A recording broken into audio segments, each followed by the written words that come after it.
Be ready for BYU Game Day. Download the KSL News Radio app to stream BYU games, plus breaking news during the week. That's the app for KSL News Radio.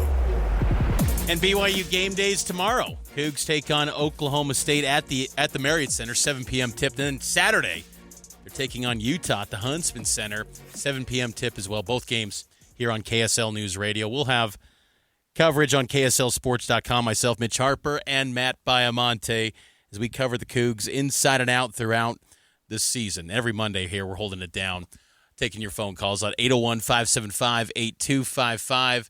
You know, Matt, watching right here in studio, watching your LA Rams holding it down. They're up 7-0 on the Vikings. So some good times for your Rams. Not so good times for BYU basketball right now. Let's size it up and what's trending up and trending down for the Cougs. Cougar Nation, trending. What's trending up and what's trending down this season? I'll start things off, Mitch. Trending up. Let's start off on a high note because I'm feeling a little bit better about that commentary we just heard from Kevin Young, where if a few things go differently, they're 3-1, not 1-3. We're having a very different conversation. So I think that is good perspective. Barring the blowout against Houston and Providence, the rest of their losses have come down to the wire. And for a team that is there's so many new pieces, it takes time to figure out how to win. So maybe get these bumps out of the way, and it helps that the schedule's soft right now too. You got to beat Oklahoma State, you got to beat Utah, and then you got to beat Colorado. You do those things, you maybe find some momentum and some rhythm, you're right back in a good spot. Trending up for me though is rebounding. BYU is 8th.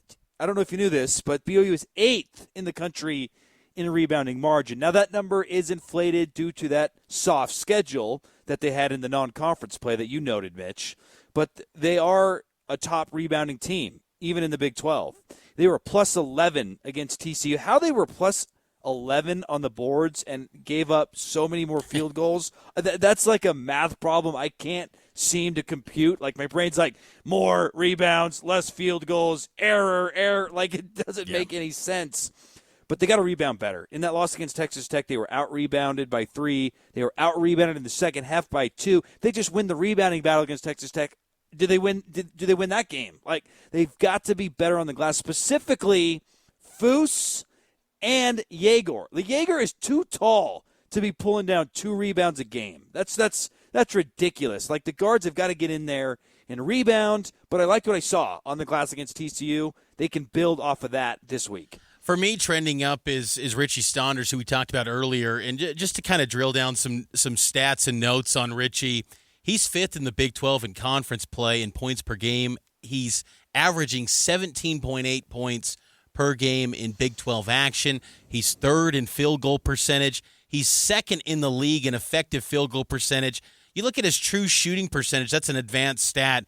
During Big 12 play, he's shooting the ball, true shooting percentage, 72.9%. Richie is playing at a high level. He always brings the energy, but he's just highly efficient right now. He's knocking down big shots. He had that shot late in the TCU game. It was about 2 minutes ago. He takes a hard foul. Looked like he got banged up for a moment. He's on the floor, and you're thinking, oh, my gosh, if he goes down, where does this team go without Richie? But he gets back up, knocks down 2 free throws.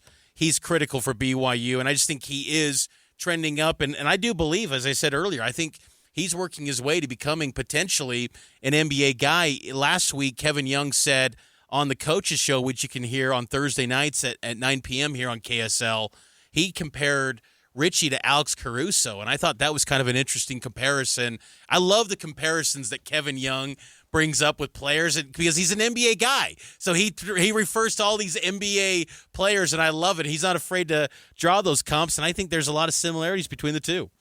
Caruso's a great comparison because he's a great defender. He's become a good three-point shooter. He's a winning player. That's exactly what Richie is. He's playing great basketball. We just need a few other guys to play consistent basketball. Trending down for me, Mitch, is, and this one is a real surprise to me, situational basketball has not been good in conference play, and I thought BYU would take a step forward in that regard under Kevin Young, because Kevin Young, let's not forget, in the NBA, Kevin Young was a kind of a de facto offensive coordinator, right? Like this dude was drawing up plays, out of timeout plays, trying to get guys good looks. Like that's still his strength and his specialty. Why that hasn't translated to this year's team yet, I think there's a few reasons for it. Number one, the injuries, it's not a sexy topic, but it's an impactful conversation, Mitch, because they're not getting repetitions together because so many people are missing. It's hard to get those valuable reps. When Kevin Young talked about the group that stood out against TCU, you played that clip earlier. It was Richie, Foose, Dallin Hall, Trevin. What do all these guys have in common? They played a lot of basketball together, for heaven's sake. So I think that's one of the reasons situational basketball has been bad, but it's trending in the wrong direction because we've seen it in multiple games now. They have to be good out of timeouts. Kevin Young has called late timeouts in these games, and the execution is not there. It's turnovers, it's stepping out of bounds, it's taking a bad shot. Like that's situational basketball that they have to be better at. And until they get better in these moments, they're going to keep dropping these games. And that's a concern for me, primarily because I thought they would be better this year, and it just has not translated. You have to wonder, too, if there's a bigger learning curve than we thought, too, for Kevin Young in navigating college basketball. Like, Kevin Young knows a ton about basketball. The guys can have success. Like, This is going to be, and I do believe this will be we'll look back on this and go, this was a blip on the radar for a guy that's going to be very successful at BYU. I do believe that. But I think back to, we had a conversation with Dave Rose on Cougar Sports Saturday, and he kind of pointed out, like, there's just things administrative-wise in college basketball that you would never think of in the NBA that you just kind of have to juggle. And I think BYU's got the system in place to where Kevin Young's not having to do everything. Like Doug Stewart's critical with the chief of staff, and a lot of guys on that staff handle their roles, but it's still a big undertaking to be the guy, to navigate personalities and egos and make sure this locker room's okay. And I think that's still in a good place. But I think that has been maybe a steeper learning curve, maybe, and it's been a little bit tougher than I think we would have thought. I would have never expected BYU to be 1-3 to start out Big 12 play. I would have thought at a minimum 2-2. And I thought, and I think more than that too, I thought they would have been competitive at Houston. I thought they would not have lost at home to Texas Tech. So it's just kind of the nuances within these games have kind of left people feeling very surprised by this 1-3 start. And I think what's hurt BYU's chances of winning games is the perimeter defense. Teams are still knocking down at least 9 threes a game, against BYU in Big 12 play. The past 2 games, Texas Tech and TCU each knocked down 9. Houston had 16. The only game that BYU's won in Big 12 play was Arizona State.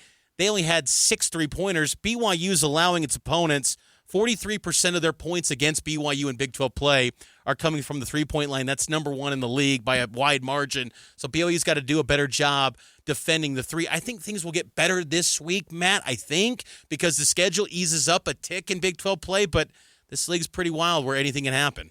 Some of it, though, Mitch, is you got to just compete at a higher level. I don't know that, speaking defensively, that this team is always locked in and engaged. Yeah. And I think Kevin Young echoed that earlier today. This is what he had to say about his team playing high-level basketball every possession. Playing harder than the guy in front of you, number one. Just having a more of a consistent competitive spirit. I don't think that we're non-competitive, but I think, some of our young guys have to understand that it's in every possession mentality with that grit that I'm talking about. And then part of grit and mental toughness is executing the game plan possession after possession. Why? The game plan thing to me is a hard one to swallow. Is it too complicated from an NBA perspective?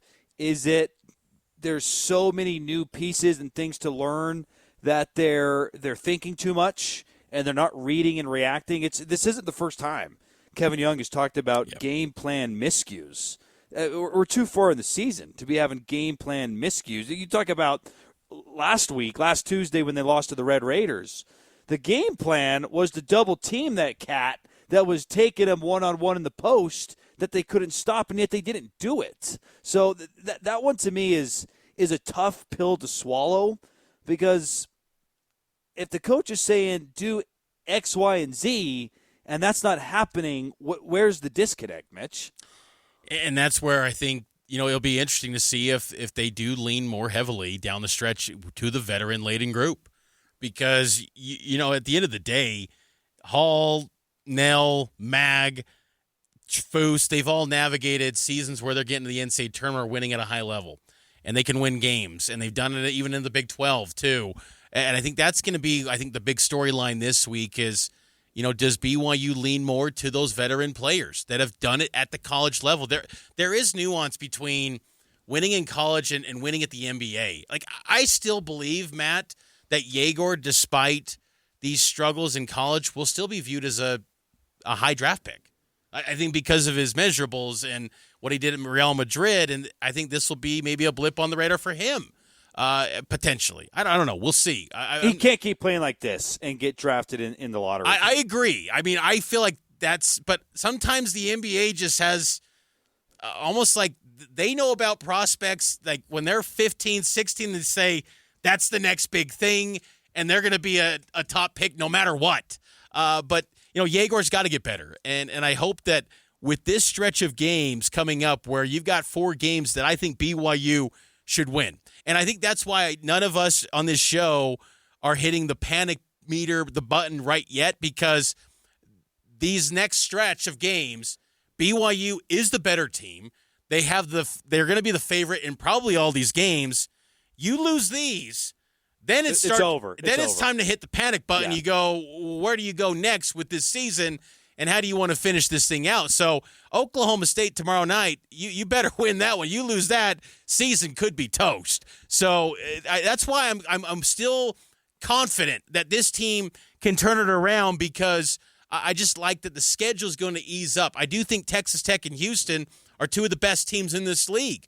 Houston, I think, is in the top 6 of teams in this conference, and Houston in the top 2 right behind Iowa State. Let's take our final timeout. We'll get to some of your texts. We got a lot of texts coming in, 57500. You can also get on board with us on the phone line, 801-575-8255. Cougar Nation, sponsored by Central Bank, serving Utah County for over 133 years with trusted service, modern technology, and personalized care. Central Bank here on Cougar Nation on KSL News Radio.